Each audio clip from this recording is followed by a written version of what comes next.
자, 여러분, 도둑질하지 말라. 자, 우리 정직하게 얘기합시다. 나는 지금까지 도둑질 한 번도 안 했다. 우리 정직해야 됩니다. 한 번도 안 했다는 분 손들어요. 빨리. 제가 상 주려고 그래요. 나는 지금까지 도둑질 한 번도 안 했다. 예. 아니, 그럼 여기 다 도둑님들만 계신 거 같죠? 자, 인생은 누가 흔히 얘기합니다. 자, 오후 예배는 나도 좀 자유롭게 해보고 싶고, 오전 예배는 나도 자유롭게 하려고 그러는데, 이상하게 사람이 긴장돼가지고, 안 돼요. 한 번 하고 나면 좀, 이게, 첫애 키울 때는 굉장히 긴장하잖아요. 둘째 키울 때는 대충 해도 얘가 안 죽을 거라는 걸 알기 때문에, 그때는 훨씬 자유롭게 키우는데, 우리가 흔히 공술의 공수거라는 말, 인간은 빈손으로 왔다? 빈손으로 간다고 해요. 근데 문제는, 왔다가 가는 것은 빈손으로 왔다가 빈손으로 갈 때는 괜찮은데 빈손으로 왔다가 바로 가는 게 아니라 적어도 몇십 년을 살다가 빈손으로 가는 것이죠. 이 사이에 무슨 일들이 벌어지는가에 관한 것이 사실은 5계명부터 있는 거예요. 그런데 그 중에 이때 어쨌다는 거예요? 도둑질하지 말라는 거예요. 여러분, 이 도둑질하지 말라는 말을 중세 때 학자들은 우리처럼 지금처럼 이해하지 않았습니다. 독일의 신학자는 1950년도에 알브레이트 알트라고 하는 사람은 이 도둑질하지 말라는 말을 뭘로 봐야 되냐? 야, 8계명에 뭐가 있죠? 8계명에. 아니. 8계명이 도둑질하지 말라죠. 그 다음에 10계명이 뭐죠? 얘 탐내지 말라. 이것과 중복된다. 그래서 이 8계명은 그냥 도둑질하지 말라가 아니라 뭐라고 봤냐면 사람을 도둑질하지 말라. 사람을 도둑질하지 말라로 봤습니다. 왜 이렇게 봤냐? 왜? 이게 전혀 근거 없는 얘기가 아니에요. 그러니까 성경을 여러분 이렇게 어느 한쪽만 바라보면 이렇게 생각할 수 있어요. 제가 이제 시간이 없으니까 제 최고의 목표가 근하의 로망을 실현해 주는 겁니다. 제가 근데 오늘 오전 예배도 실패했어요. 자, 디모데전서 1장 9절로 11절 보면 이렇게 돼 있어요. 잘 보세요. 이 10계명을 이렇게 풀어서 한 것처럼 알 것은 이것이니 법은 옳은 사람을 위하여 세운 것이 아니요 오직 불법한 자와 복종치 아니하는 자며 경건치 아니한 자와 죄인이며 거룩하지 아니한 자와 망령된 자며. 여기까지는 잘 감이 안 오는데 그 다음 잘 들어봐요. 아비를 치는 자와 어미를 치는 자며. 무슨 계명과 같는 것 같아요? 그렇죠. 5계명. 그 다음에 살인하는 자며. 몇 계명? 자, 제가 읽고 쉬면 여러분은 계명을 얘기하라고요. 그 다음에 10절에서 음행하는 자며 남색하는 자며. 그렇죠. 사람을 탈취하는 자며. 예, 이거를 여기서는 지금 뭐라고 했습니까? 사람을 탈취하는 자며. 그리고 난 뒤에 거짓말하는 자며. 이거 몇 계명? 9계명. 그러니까 지금 봐라. 바울이 디모데에게 편지 보낼 때도 10계명을 바울이 사람을 뭐하지 않으며 탈취하지 아니하며로 하지 않았느냐. 이렇게 해서 이거를 물건을 도둑질하는 것하고는 다르게 봐야 된다라고 주장을 했습니다. 그런가 하면 네덜란드의 개혁신학자인 후치우스라고 하는 사람도 이걸 어떻게 봤느냐. 사람을 도둑질하지 말라라고 봤어요. 왜 그랬냐면 제가 이번 설교도 하면서 이 정말 나쁜 사람들이 많구나 했는데 로마 카톨릭이 아이들을 부모에게서 빼앗아갖고 수도원에 집어넣습니다. 이런 일들이 너무 많았던 거예요. 그래서 이 말씀을 뭘로 번역했다고요? 사람을 탈취하지 마, 빼앗지 말라로 번역했단 말이에요. 그러니까 굉장히 시대적인 게 반영되어 있죠. 그런가 하면 또 이 시대에 뭐가 많았습니까? 노예상인들이 많았어요. 그러니까 사람 탈취하지 말라라고 봤다는 거예요. 또 뭐 하냐면 애들을 구걸시키기 위해서 심지어는 애들을 시켜가지고 앵벌이하게 하는가 하면 동정심을 유발하기 위해서 애들을 불구로 일부러 만들어. 그래서 애들로 하여금 구걸을 해서 이거를 착복하는 일이 그 당시에 많았다. 또 그때도 우리나라처럼 이 뭐죠? 그 뭐라 그러지? 여자들 보쌈하는 거 이게 있었나 봐요. 이 처녀 도둑들이 많았대요. 그래서 이런 것들을 바라보고 뭐 하지 말라고 했다고요? 사람을 도둑질하지 말라 그랬어요. 그런데 이 사람들이 봤던 이 말이 사람을 도둑질하지 말라 그럴듯해 보이는데 여러분 조금만 보면 전혀 그렇지 않아요. 자 봅시다. 인류 최초의 비극적 사건이 뭡니까? 아담과 하와가 선악과를 따먹은 사건이죠. 이 인류 최초의 비극적 사건이 도둑질로 시작했습니다. 맞나요? 도둑질로 시작을 했어요. 이 도둑질로 시작된 게 어떤 일이 벌어졌습니까?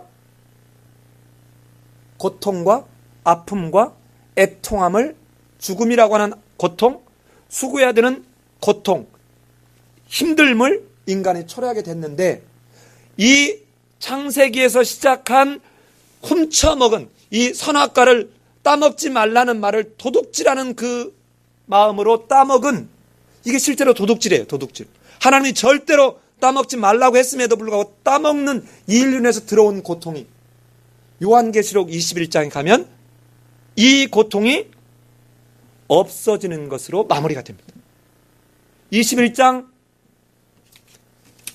요한계시록 21장 4절에 가면 이런 말씀이 있습니다. 모든 눈물을 그 눈에서 씻기심에 다시 사망이 없고 애통하는 것이나 곡하는 것이나 아픈 것이 다시 있지 아니하리니 처음 것들이 다 지나갔습니다. 자, 이 선악과를 따먹은 사건, 즉 하나님과의 약속을 어기고 몰래 훔쳐먹은 이 사건이 이제는 완벽하게 회복되는 모습으로 성경이 끝나고 있습니다. 자, 그렇다면 지금 성경에서 말하고 있을 때 이 도둑질을 뭐를 도둑질이라고 보느냐? 자, 봅시다. 이런 거를 이렇게 훔쳐간 것, 이거를 도둑질이라고 보는 것은 누구나 다 알아요. 이 정도를 위해서 성경에서 말하고 있는 걸까? 자, 우선 쉬운 것부터 합시다. 남의 것을 몰래 가져오거나 빼앗아 오는 것이 도둑질입니다. 거짓말과 속임수나 간계로 남의 재산을 빼앗는 것입니다. 예컨대 무게를 속이는 것, 주유소에서 계량기를 조작해가지고 기름을 적게 주는 것, 이게 다 뭐예요? 도둑질입니다. 왜 이런 것들, 자, 남의 것을 몰래 가져오거나 빼앗는 것, 거짓말이나 속임수나 간계로 남의 재산을 빼앗는 것을 맨 먼저 이렇게 얘기하느냐? 성경에 이 말이 너무 많이 나와요. 너무너무 많이 나옵니다.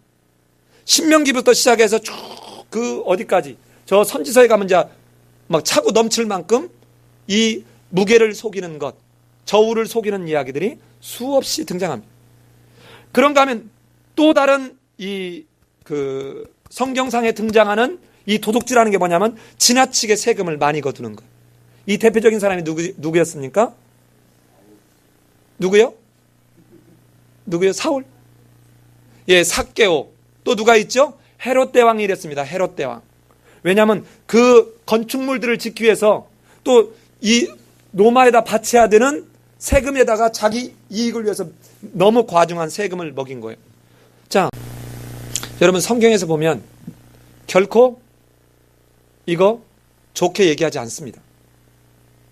돈 받고 기도해주고 돈 받고 예언해주는 거하고 뭐가 다릅니까? 성경에 있는 말들 다 지금 제가 하는 거죠? 이거를 어떻게 해야 되냐면 실제로 부교역자들 그 사례비가 많지 않아요. 너무 작아요. 애들을 데리고 살기에는 너무 여러분 생각보다 굉장히 어렵습니다. 그럼 어떻게 해야 되냐면 이런 것들이 정상적으로 헌금으로 들어가서 정상적으로 공평하게 성도의 눈치 안 보고 생활을 할 수 있도록 해주면 돼요. 근데 지금 한국 교회는 이런 부분에서는 굉장히 반성해야 돼요.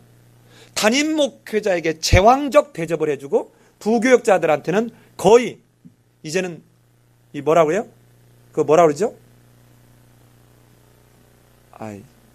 요즘 그 사람들 뭐라 하죠? 네, 생보자 말고 요즘 그 뭐라 그러죠? 아니 비정규직. 예, 최초의 비정규직을 한국에서 누가 만들었냐? 교회에서 만들었습니다.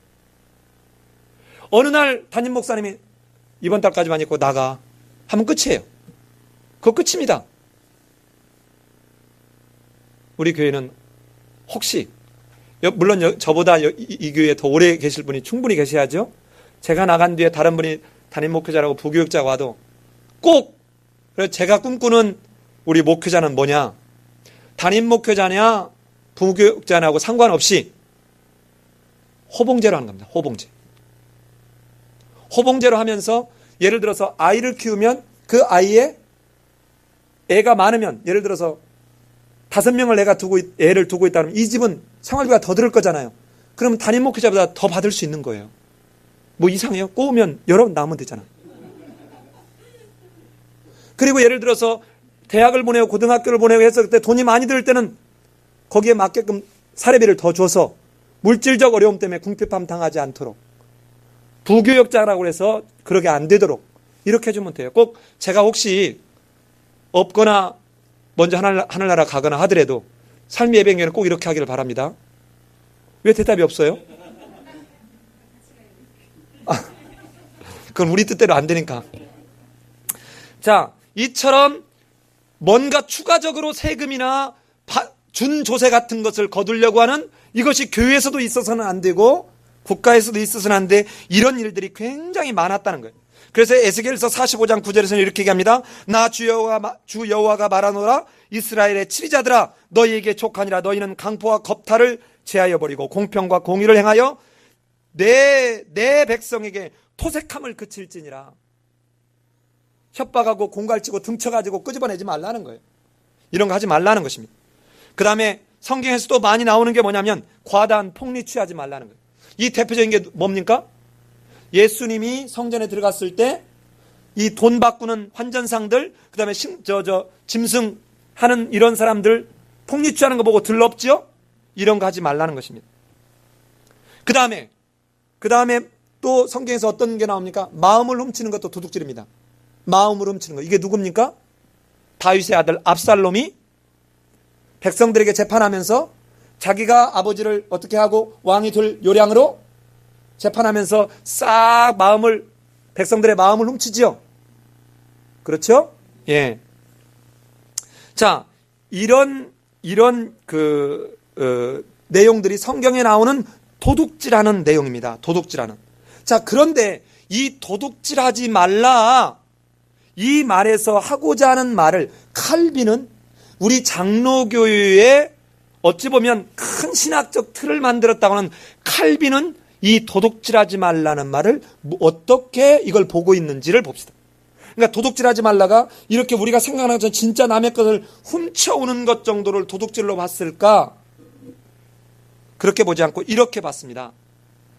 내가 남에게 대접받고자 하는 대로 남을 대접하라. 즉, 내가 남이 내 것을 더 세금을 많이 포탈해 가지 않도록 하려면 네가 다른 사람에게서 과대하게 폭리를 취하지 마라. 네가 과대 광고로 물건을, 거짓말로 광고를 해가지고 물건을 팔아먹으면서 당하는 그때의 분노를 경험하지 않게 해서는 네가 과대 포장하지 마라. 이렇게 이 본문을, 이 8계명을 해석했습니다. 즉, 이 단순히 이 양쪽에 도둑질하지 말라 하는 이 눈에 보이는 어떤 것을 가지고 하지 않았다는 것이에요. 자, 그러면서 그런데 지금 이 본문에서 보면 도둑질하지 말라는 말 속에는 어떤 게 전제되냐면 네 것과 내 것으로 구분된다는 게 전제되어야 해요. 맞죠? 유무상통하다, 공동이다 하면 도둑질이라는 말이 사실상 맞지 않아요. 왜냐하면 자, 이게 다 공동의 재산이지 않습니까? 그러면 야, 이게 내 것도 될 수 있는 것이죠. 저 사람 것도 될 수 있는 거예요. 그러나 예를 들어서 우리가 각각이 갖고 있는 사유재산은 공공의 재산이 아니죠. 그러니까 공공의 재산을 인정해야만 도둑질하지 말라는 말이 성립되는 거예요. 그러니까 이미 왜 제가 이 얘기를 하냐면 이 도둑질하지 말라 이거 하면서 이 도둑질이 왜 발생하느냐? 빈부의 격차가 있어서 도둑질한다. 그래서 뭐를 해야 된다? 사도행전 2장에 나오는 것처럼 유무상통해야 된다. 이거를 주장한 마르크스가 유대인입니다. 이 유대인이 바로 이 성경을 어떻게 해석했어요? 이렇게 해석한 나머지 공산주의가 나온 것입니다. 자, 그러면 지금 사도행전 때 이제 오순절이 됐는데 여러 지역에서 사람들이 왔습니다. 근데 오니까 이 사람들을 밥을 먹여야 되잖아요. 이 사람들을 자게 해야 되잖아요. 그러니까 어떻게? 그러니까 이제 경건한 사람들, 믿음이 있는 사람들이 자기 물건을, 자기 재산을 팔아가지고 교회에 내놓기 시작한 거예요. 여러분, 그래서 유무상통했다. 이 팔아가지고 교회에다 넣었다 그래서 내 거라고 주장하지 않았다는 것입니다. 그런데 이거는 그 시대에 있었던 한시적 사건으로 보는 것입니다. 그리고 또 하나, 공산주의하고 다른 게 있습니다. 공산주의는 강제로 내놓게 했습니다. 근데 여기는 어떻게 해서 내놨어요? 예, 자발적으로, 자원해서 내놨습니다. 하나님이 주시는 그 믿음으로 즐겨내는 마음으로 내 형제들이 그냥 먹지 않고 있을 수 없다, 그냥 길거리에서 잘 수 없다라는 마음으로 자기 재산을 내놓은 것입니다. 마치 지금 뭐하고 똑같아요? 성도들이 내가 1년 동안 적금 들은 것을 예배당 건축을 위해서 내놓는 거하고 똑같아요. 심지어 어떤 분은 자기 넉넉하지 않은데 자기 빚을 내서 헌금한 분도 있을 거예요. 이런 것이 마치 이 사도들 시대, 이 사도행전에 나오는 유무상통하는 모습의 또 다른 모습일 수 있다는 것입니다. 그러니까 공산주의적 개념은 이 사유재산 자체를 인정하지 않는 것이에요. 그런데 성경적 개념은 사유재산을 어떻게 한다고요? 인정하고 있습니다. 자, 그래서 이 세상에서는 이 소유권을 누구에게 둘 거냐, 소유권이라고 하는 것을 몇 가지로 구분하는데 여러 가지가 있어요. 지역마다, 나라마다, 시대마다. 그래서 예컨대 나는 조상에게 물려받았으니까 내 거다라고 소유권 주장하는 세습적인 방법을 말하는 데가 있는가 하면, 우리나라도 두 번째는 점유에 의한 겁니다. 20년 이상 점유하면, 주인이 아무 계약이나 세 받은 것 없이 20년인가 이상 점유하면 그거 내가 소유권 주장할 수 있는 거예요. 그러니까 예를 들어서 우리 김현종 집사님이 가지고 있는 땅에 내가 가서 집 짓고 20년 살았습니다. 그러면 그 다음에 21년째 듣는 김현종 집사님이 내놔 그러면 무슨 소리, 이건 내가 20년 살았어요 하면 내 걸로 되는 거예요. 그러니까 여러분, 돈을 안 받더라도 계약서 같은 걸 써놓지 않으면, 자, 땅 있으신 분 지금 정리하세요. 그렇지 않으면 나중에 진짜 못 찾습니다. 자, 이런가 하면 노동에서 번 것을 소유권으로 주는 이런 경우가 있는가 하면, 또 나라가 우리 재산을 지켜주니까 나라의 법에 따라서 법정론 뭐 이런 여타 등등이 있는데, 자, 어쨌든 이런 소유권이 있는 상황에서 보면 성경에서 뭐라고 하느냐, 우리는 세상법과 하나님의 법을 함께 우리는 지금 따라갈 수밖에 없는 상황에 있죠. 실존적으로 우리가 몸담고 있는 이 대한민국의 법을 따라갈 수밖에 없고, 동시에 우리는 하나님의 백성으로 하나님의 법을 따라가야 합니다. 자, 그런데 성경에서는 뭐라고 하나요? 자, 소유권을 인정하나요, 안 하나요? 예? 인정해요, 안 해요? 자, 우리 한번 제가 그냥 찾아서 읽겠습니다. 레위기 25장 23절에 뭐라고 했냐면, 토지를 영영히 팔지 말 것은 토지는 다 내 것입니다. 너희는 나그네요 우고하는 자로서 나와 함께 있느니라.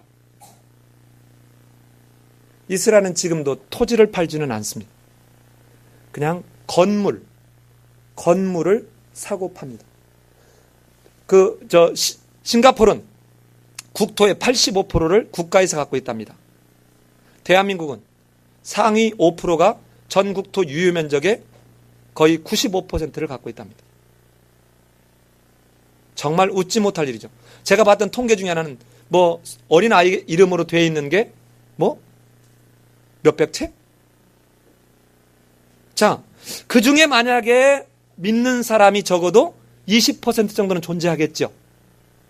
주식을 갖고 있는데 주식이 어린아이가 뭐 수천억씩 수백억씩 주식을 갖고 있다. 잘 생각해 봐야 합니다. 그런가 하면 시편 23편에서 뭐라고 그러냐면 이렇게 얘기합니다. 땅과 거기 충만한 것과 세계와 그 중에 거하는 자가 다 여호와의 것이로다. 누구 것이라고요? 여호와의 것이다. 자, 성경에서 이 소유권 문제가 해결이 안 되면 도둑질하지 말라는 말의 개념을 파악하기 어렵기 때문에 먼저 보는 것입니다. 모든 것이 누구 거라고요? 하나님의 것이라는 것입니다. 성경이 더 많지만 넘어가겠습니다. 자, 두 번째는, 그러면 하나님의 것이라면 우리에게 준, 자, 이 옷 누구 거예요? 내 거잖아요. 그러면 이 내 거라는 게 무슨 의미냐 하는 거예요. 내 거라는 말이. 이게 무슨 말이냐? 이게 바로 임시적 사용권만 주어졌지 절대적 소유권은 우리에게 있지 않다. 자, 예컨대 제가 이 땅에 살다가 죽으면 이게 누구 거 돼요?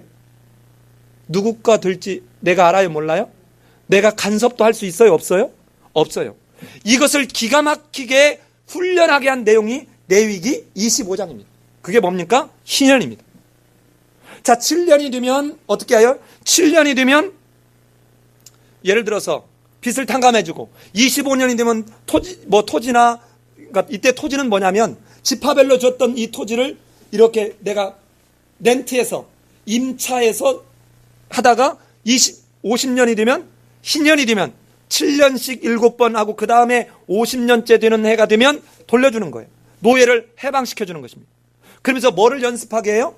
모든 것이 누구 것인 것을 하나님의 것인 것을 그의 삶 속에서 경험하게 해주는 거예요. 확인하게 해주는 거예요. 이것이 내게 아니라 하나님 거다 하는 것이죠. 자, 그렇다면 세 번째는 성경에서 가르치는 이것은 무엇일까요? 그게 바로 뭐냐면 이 부는 재산은 절대적 소유권이 아니라 임시적 사용권만 갖고 있기 때문에 사회적으로 공유해야 된다는 것이죠. 잘 들어보세요. 아까 1장 28절에서 생육하고 번성하라, 땅에 충만하라, 땅을 다스리라. 이게 뭡니까? 하나님의 지상 대리자로서의 등극하는 장면이죠. 이걸 실질적으로 행사하는 장면은 아담 앞에 동물들을 지나가게 했을 때 그 동물들의 뭐를? 이름을 붙이는 겁니다. 이름을 붙이는 것이 지상의 왕으로서의 지금 행사를, 그 권한을 행사하고 있는 장면이죠. 자, 그러면 지상의 왕권을 가진, 하나님의 왕권을 가진 대리 통치자로서 인간을 세우면서 대리 통치자를 다른 말로 얘기하면 청지기입니다. 그럼 잘 들어보세요. 청지기는 소유권이 내게 있는 게 아니라 관리권만 갖고 있기 때문에 누구의 뜻을 따라야 돼요? 주인의 뜻을 따라야 돼요. 예컨대 이걸 여러분 설명하기 좋게 이런 겁니다. 내가 은행에다가 자 10억을 집어넣었습니다. 10억을. 좋겠어요? 까짓것 그러면 이왕이 좋으려면 자 은행에다 제가 100억을 집어넣었습니다. 100억을. 자 100억을 집어넣었어요. 그런데 지금 은행 그 원들이 이 돈을 가져다 나 이번 날에 샤넬백 500만 원짜리 하나 살 거야 하고 시작해서 쓸 수 있어요? 없어요? 왜 못 쓰지요? 이 사람은 내 돈을 관리해주는 사람이지 소유자가 아니죠.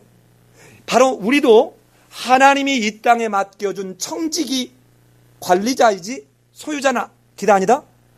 그러면 자 물건을 쓸 때 재산을 쓸 때 내 뜻대로 써야 됩니까? 주인 뜻대로 써야 됩니까?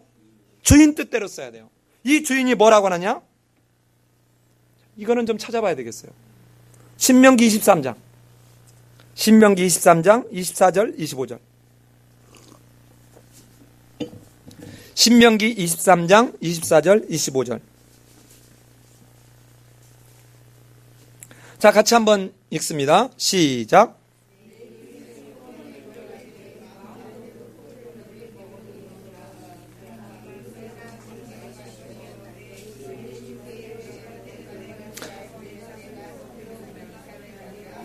그러나 내 이웃의 곡식밭에 낫을 대지 말지니라.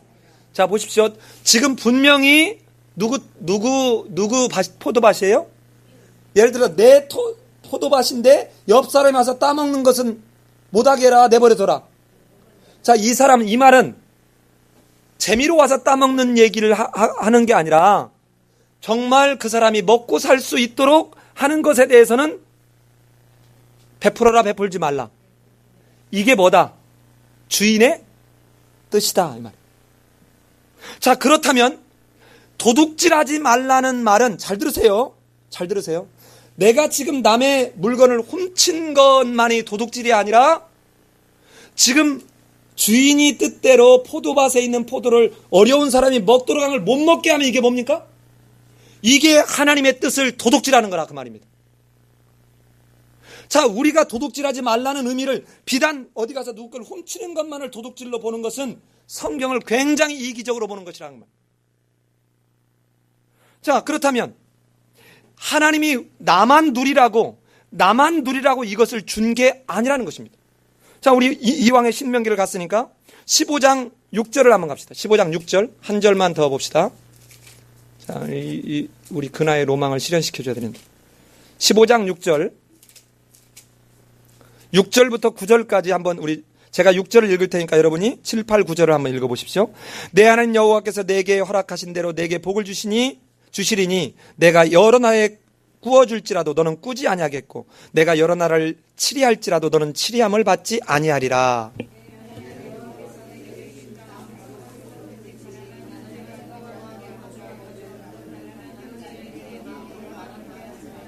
거기까지 말며, 자, 누가 주신 땅? 여호와 하나님이 주신 땅. 자, 누가 주셨어요? 주인이신 여호와 하나님이 여러분에게 주신 땅이죠. 그런데 그 땅에 들어갔는데 가난한 형제가 내게 어떤 도움을 청하면, 함께하면 강팍하게 손을 움켜주래요? 움켜주지 말래요? 움켜주지 말래요. 자, 8절 같이 읽습니다. 시작.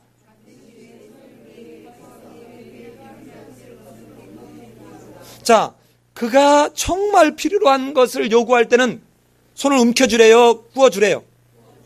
자, 정지현 집사님, 저 1억만 꿔줘요. 저 전세 올려달래요. 자, 9절 같이 한 번 더 읽습니다. 자, 왜 이렇게 해야 되느냐 하는 얘기예요. 그 다음이 굉장히 중요합니다. 왜 이렇게 해야 되느냐. 9절 같이 읽습니다. 시작.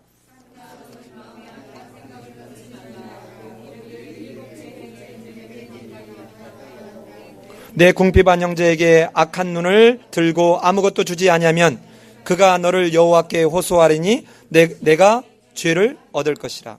자, 악한 생각을 품는 게 뭐예요? 안 주려고 하는 거예요. 이럴 때 어떻다는 거예요? 그 사람이 하나님 앞에 기도하면 이 주인이신 하나님이 듣고 어떻게 한다는 거야? 네가 죄를 얻게 된다. 다시 말하면 네가 하나님의 것을 가지고 네 욕심을 채우기 위한 도둑질했다 이것입니다. 해도 되고 안 해도 되는 일이 지금 아닌 거예요. 무슨 말인지 아시겠습니까?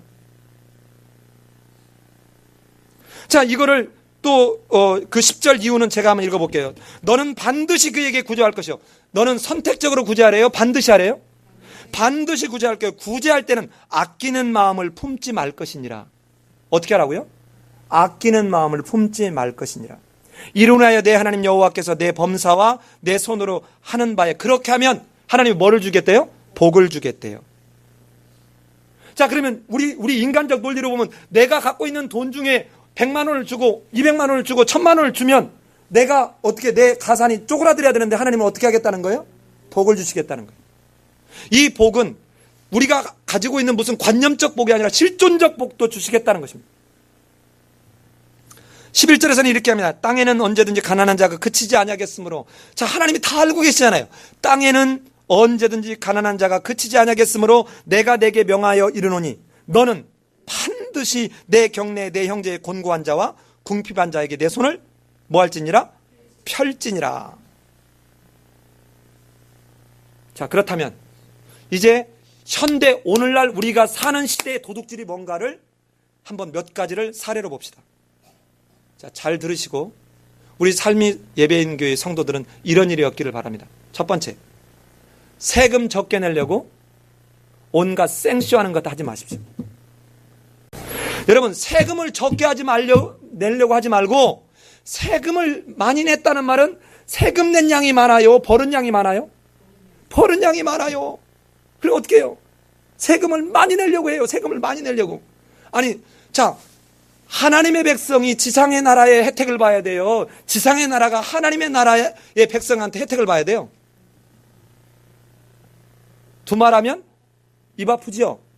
그러니까 하나님의 백성은 진짜 하나님의 백성 때문에 지상에 있는 이 나라가 혜택을 봐야죠. 그래서 여러분 세금 많이 내고 가면서 그러라니까요. 아스팔트 타고 착 하면서 이 저 차 운전해 가면서 야, 내가 세금을 많이 했더니 아스팔트도 깔렸구나. 이렇게 생각하면 되잖아요. 내가 많이 세금을 낼 때 어디 복지관이 세워지면 그렇지, 이런 일들이 세워지니까 내가 세금을 더 많이 내야 되겠구나. 예? 저 5월 달만 되면 종합소득세 신고를 해야 돼요. 이 목회자 되면서는 이제 개떡이 됐지만 옛날에는 굉장히 많이 냈어요, 세금. 그래서 저는 이 회계사한테 안 맡기고 제가 직접 인터넷으로 직접 하거든요. 그런데 처음에는 이거 어떡하나 하고는 막 물어가면서 세무서에 전화하고 물어가면서 제가 이 종합소득세 5월 달에 신고를 했는데 세상에 세금을 너무 많이 냈다고 얼마를 돌려주느냐. 저는 연말만 되면 보너스를 탑니다. 많이 탈 때는 600만 원까지 받을 때도 있어요. 여러분, 근데 참 사람의 심리가 묘하잖아요. 떼갈 때는 나도 모르게 떼갔어. 그래 나중에 너무 많이 뗐다고 나한테 600만 원을 돌려주는데 공돈 생긴 것 같아. 여러분 봐요. 정상적으로 세금을 냈더니 아니 이렇게 연말 정산하고 난 뒤에 작게는 한 300만 원, 많을 때는 한 600만 원을 돌려받는데 5월 달에 종합소득세 다시 신고가 나면 어느 때는 뭐 한 100만 원, 어느 때는 한 3, 40만 원을 돌려줘요. 내가 유리알 같은 그 봉급생활자인데도 자영업자가 아닌데도 코지고대로 다 냈는데 돌려주잖아요.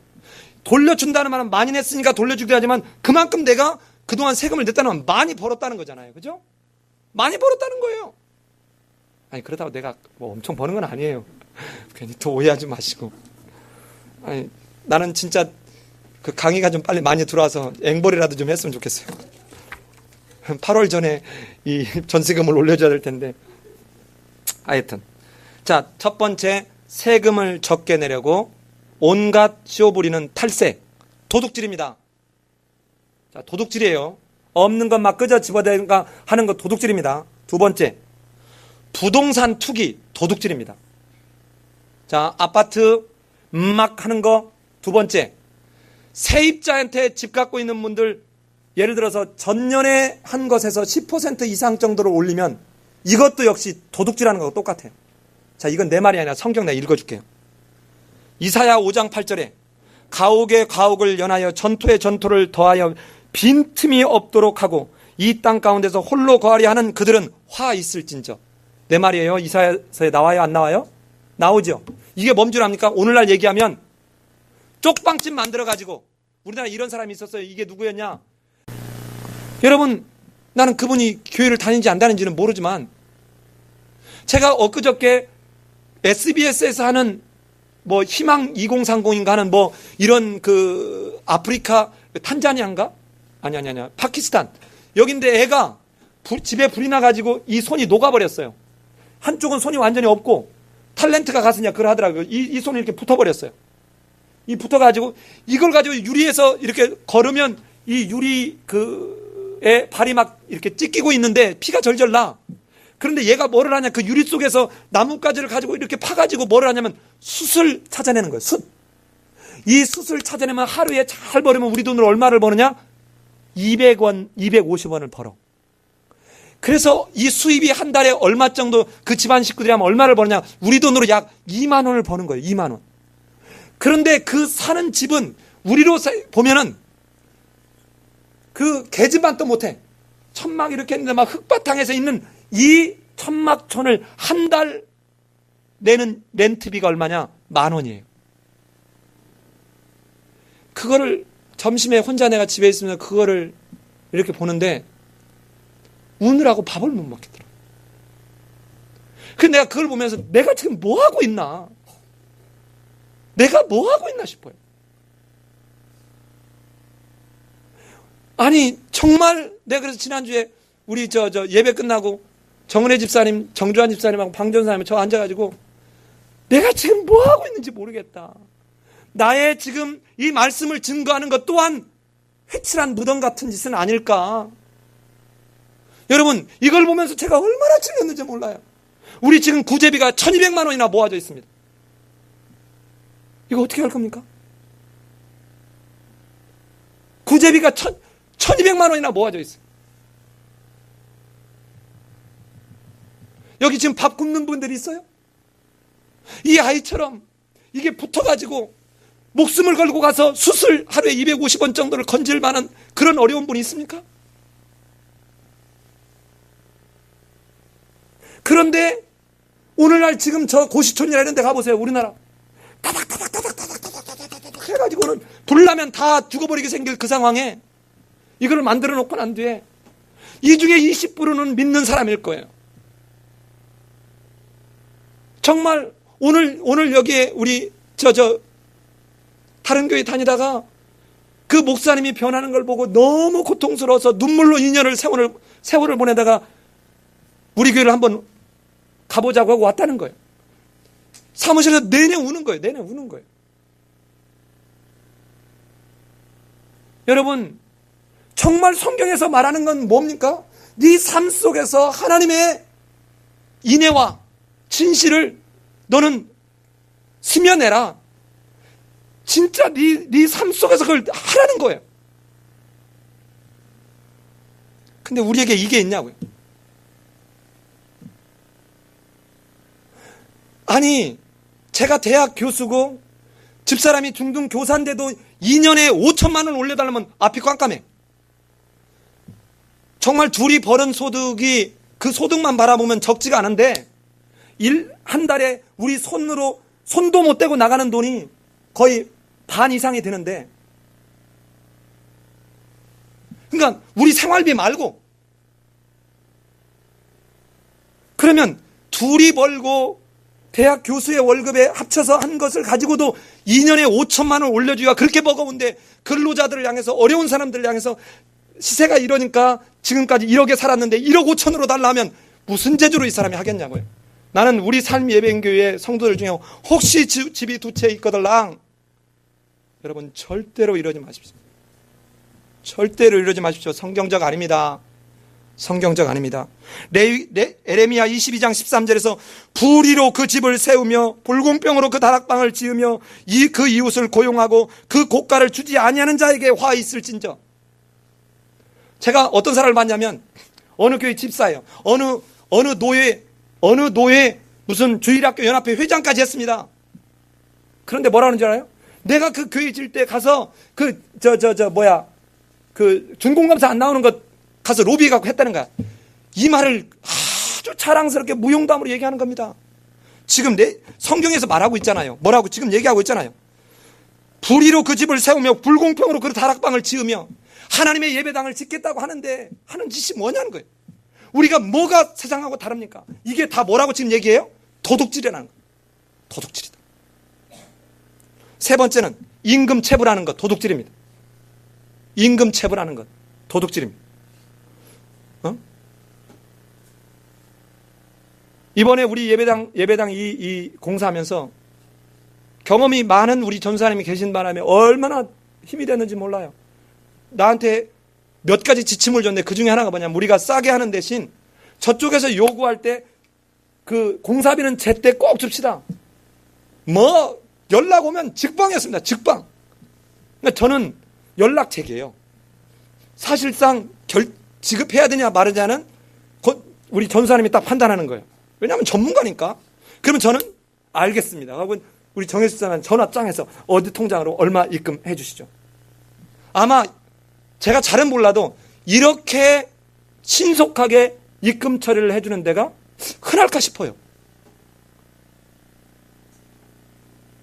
여러분 어떤 연유로든 여러분이 누구를 하루든 이틀이든 고용을 했든 뭐를 했든 임금 체불은 에레미야 22장 14절로 16절에 보면 절대로 이렇게 하면 안 된다는 거예요.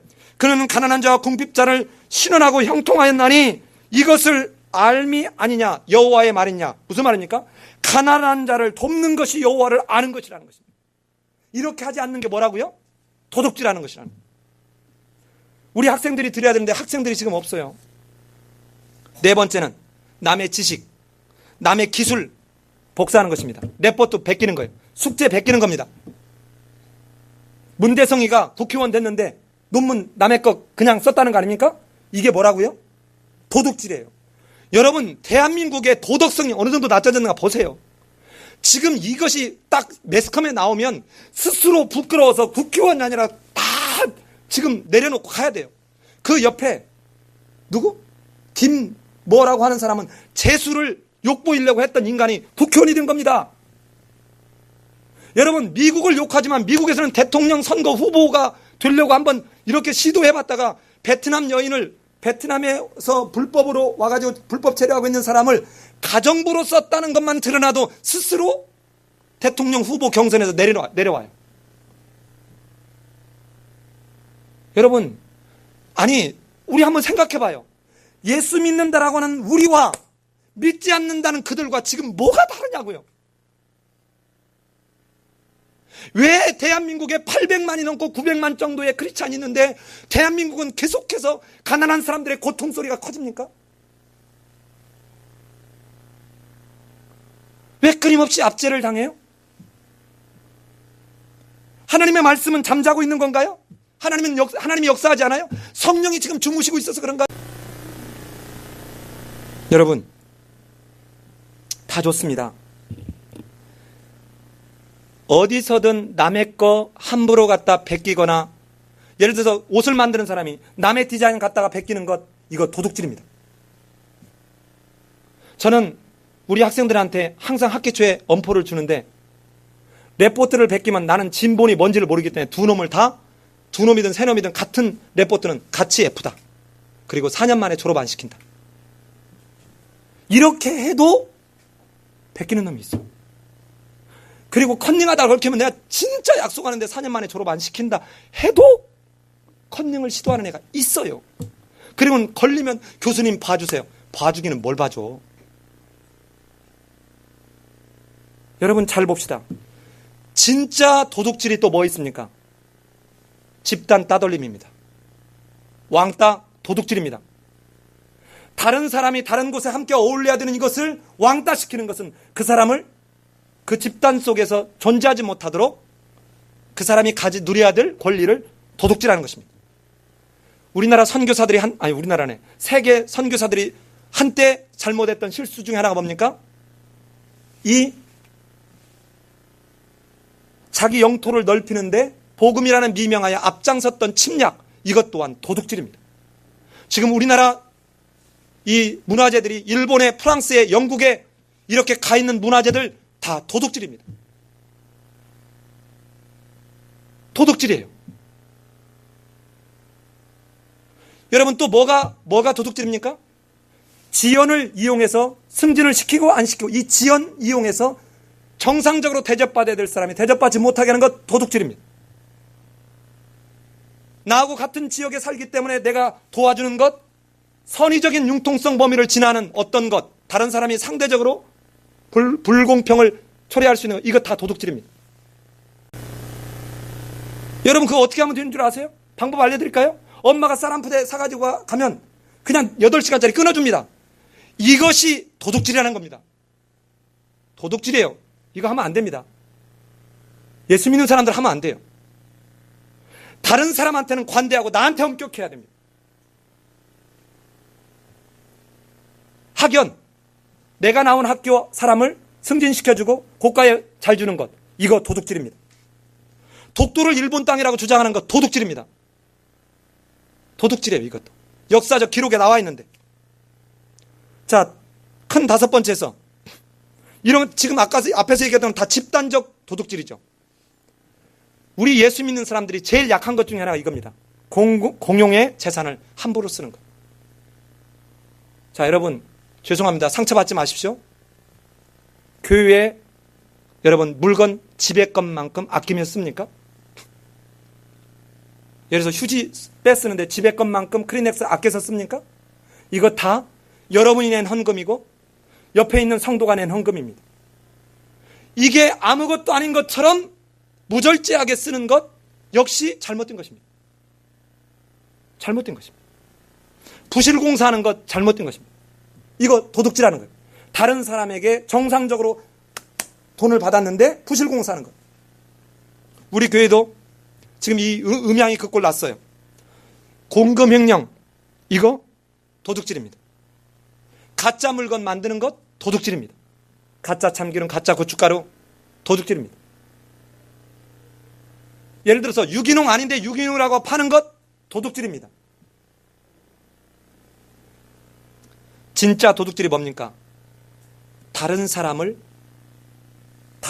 명예를 내가 반대로 얘기해서 이 사람을 매도시키는 것 도둑질입니다. 도둑질이에요. 자기가 가진 것 이상으로 포장하는 것 역시 도둑질입니다.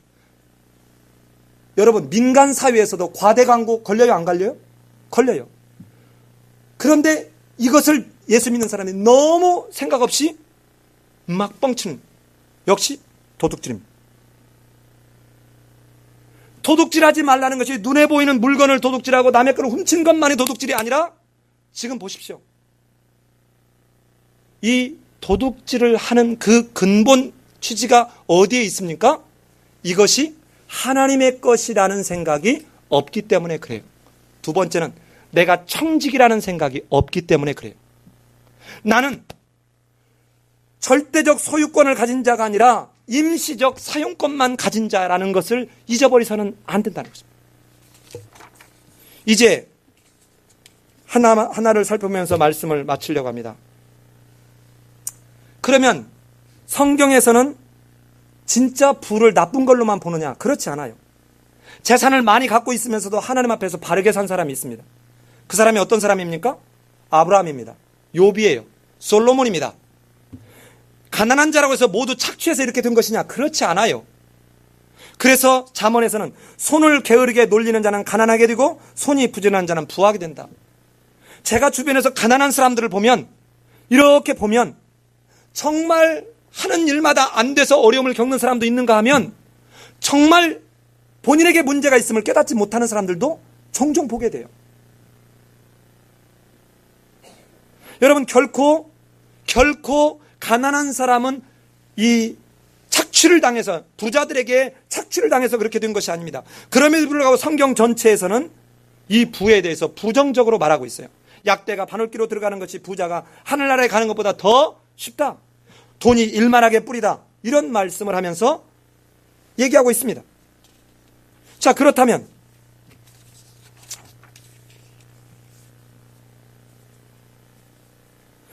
이 도둑질하지 말라는 말이 비단 물건을 훔치는 것이 아니라 이렇게 이 넓은 의미로 봐야 되는 이유는 실은 출애굽기 20장 1절 속에 사실은 담겨 있습니다. 우리 2절 속에. 우리 2절을 같이 한번 읽어볼까요? 2절 같이 한번 읽어보겠습니다. 시작.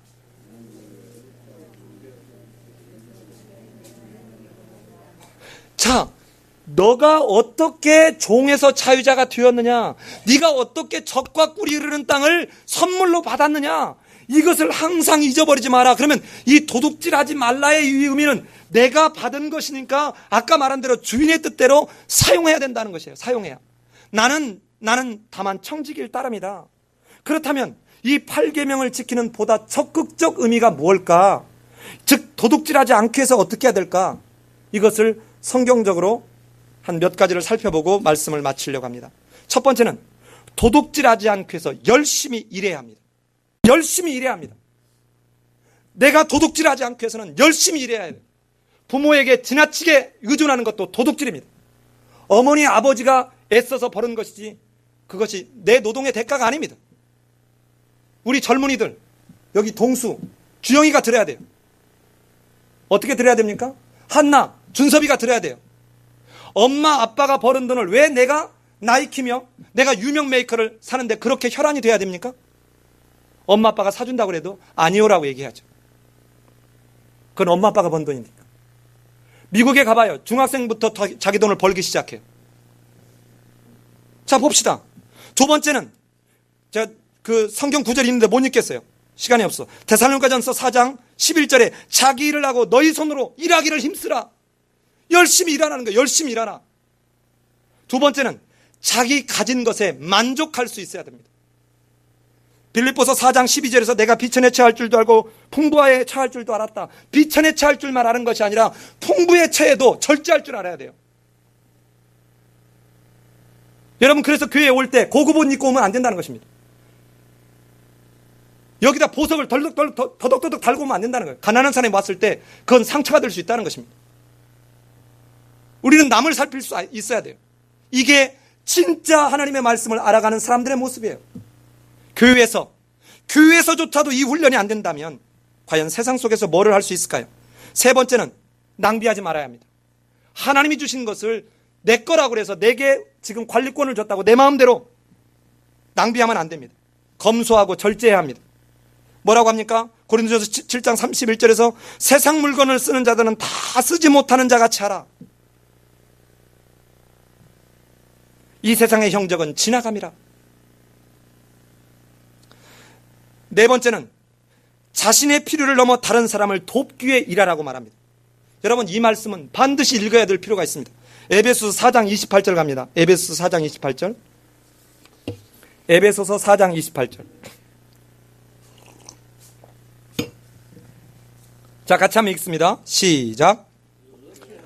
다시 도적질하지 말고 돌이켜 빈궁한 자에게 구제할 것이 있기 위하여 제 손으로 수고하여 선한 일을 하라. 자, 도둑질하는 자가 도둑질을 다시 하지 말고 일을 해야 되는 이유는 뭐 때문에 일을 한다고요? 빈궁한 자를 도와주기 위해서. 도와주기 위해서. 내가 도둑질을 하지 않는 정도의 비동적이고 소극적인 것이 아니라 남에게 도울 것이 있게 하기 위해서 일을 하라는 거예요. 일을 하라는 것입니다.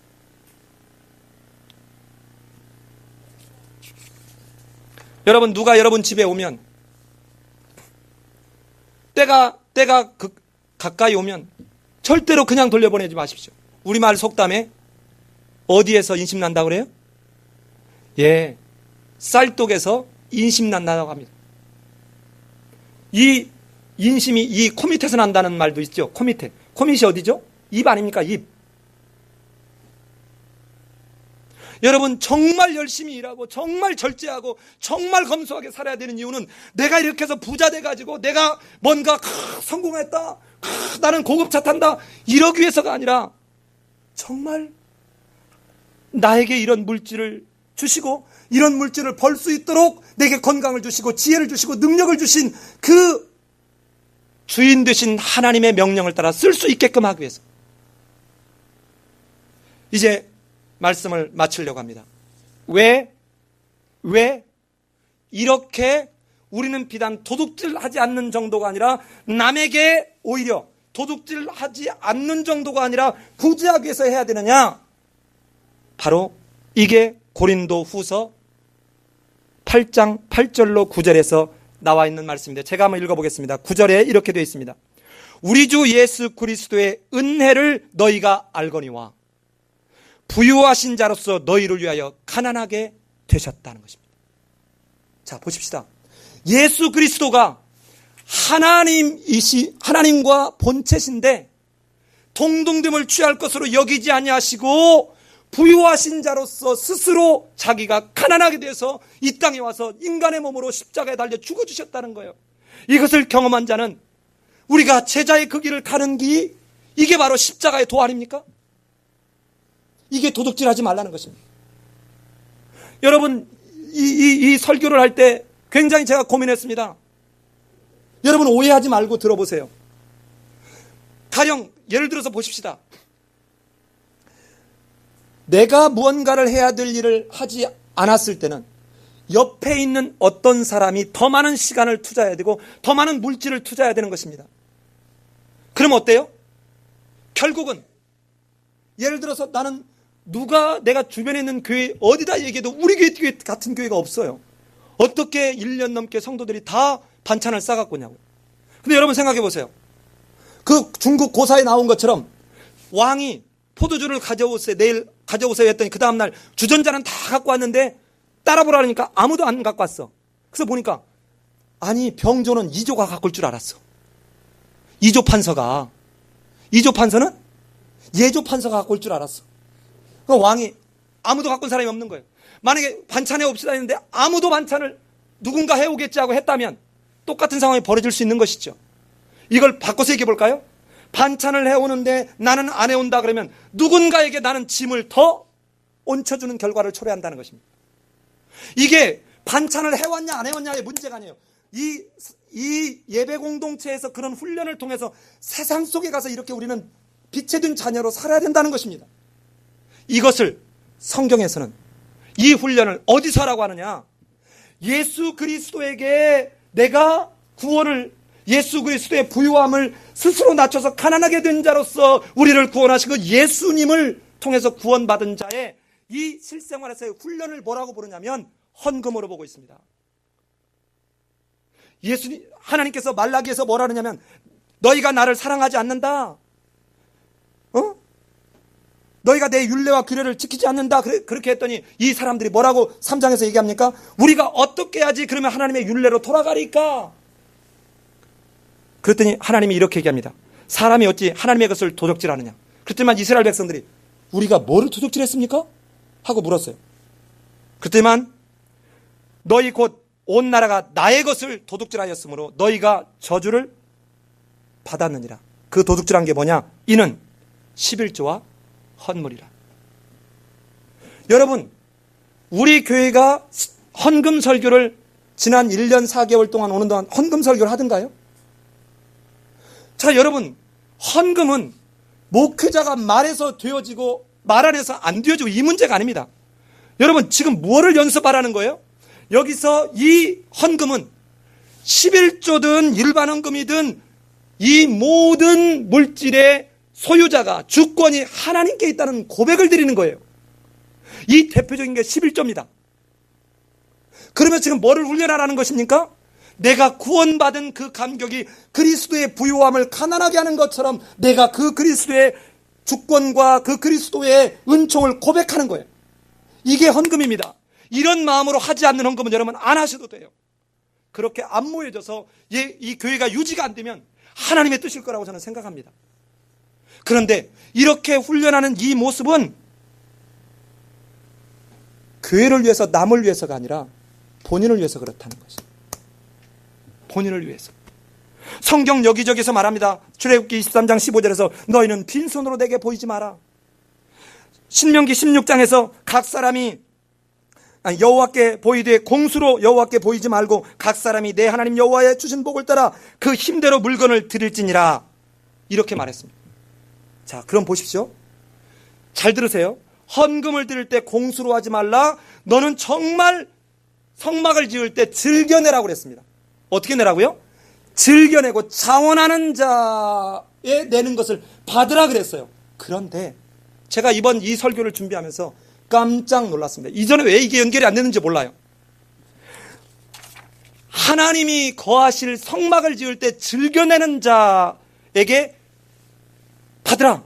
그리고는 에스라서 7장 16절에 가면 또 예루살렘 그 하나님의 전을 위하여 즐거이 드릴 예물을 가져다가 이렇게 말하고 있습니다. 자, 그런데 고린도 후서 8장 7절 9장 7절에 갔더니 다른 사람을 위해서 구제할 때 이렇게 하라는 거예요. 자, 뭐라고 했냐면 제가 읽어볼게요.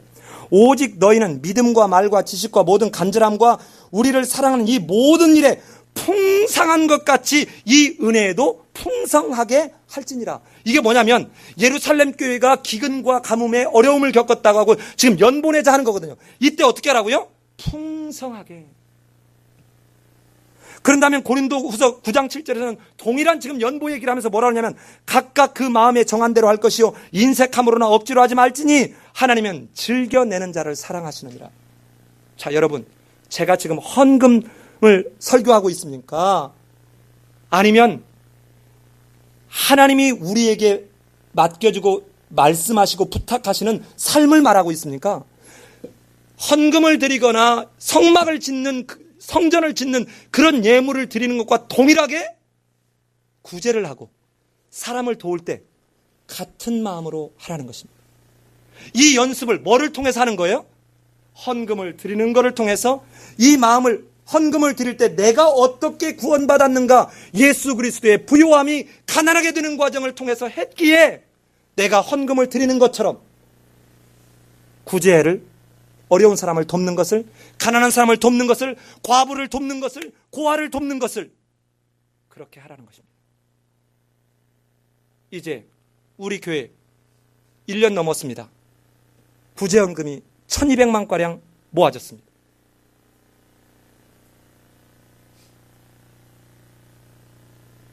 $5달란트, $3달란트, $1달란트 맡겼는데 $1달란트 맡긴 자가 어떻겠습니까? 땅속에 묻어뒀습니다.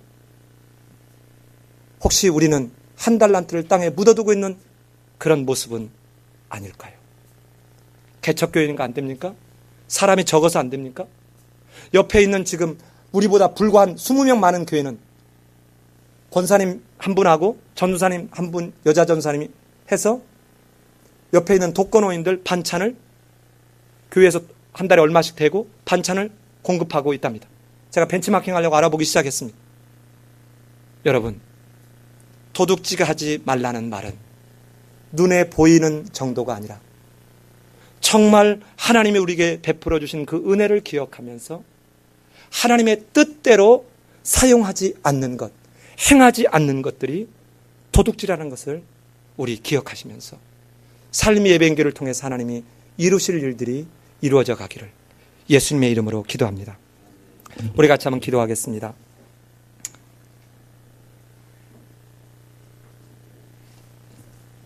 여러분, 잠시 한번 우리 기도할 때 나는 10의 1조를 드렸으니까, 나는 감사헌금을 드렸으니까, 나는 또 예배를 드렸으니까 하는 정도의 어떤 그런 지극히 율법적인 그런 생각을 혹시 하고 있지는 않은지, 내게 주신 건강, 내게 주신 능력, 내게 주신 재능, 내게 주신 시간, 이 많은 것들을 사용해서 하나님은 하나님의 나라를 이곳에 이루어가고 하나님을 알지 못하는 사람들로 하여금 하나님을 알 수 있도록 사용하라고 말씀하시는데 혹시라도 나는 그러고 있지는 않은지요? 우리 교회는 그러고 있지는 않은지요? 또 물질적 눈에 보이는 것들을 내가 훔친 것만 도둑이라고 생각하지는 않았는지요? 이제는 남의 명예를 훔쳤다면, 남의 어떠한 영광을 훔쳤다면 이제는 돌이켜야 합니다. 이 시간 혹시 우리 각자의 삶을 돌아보면서 기억나는 것이 있다면 이 시간 하나님 용서해달라고 정말 회개하고 이제는 말씀으로 돌아가서 새롭게 시작하는, 용기 있게 다시 시작하는 우리 삶의 예배인교회 성도들이 될 수 있기를 간절히 소원합니다. 이 시간 잠시 자기 목소리가 자기 귀에 들 만하게 기도하는 시간 갖겠습니다. 기도합니다. 사랑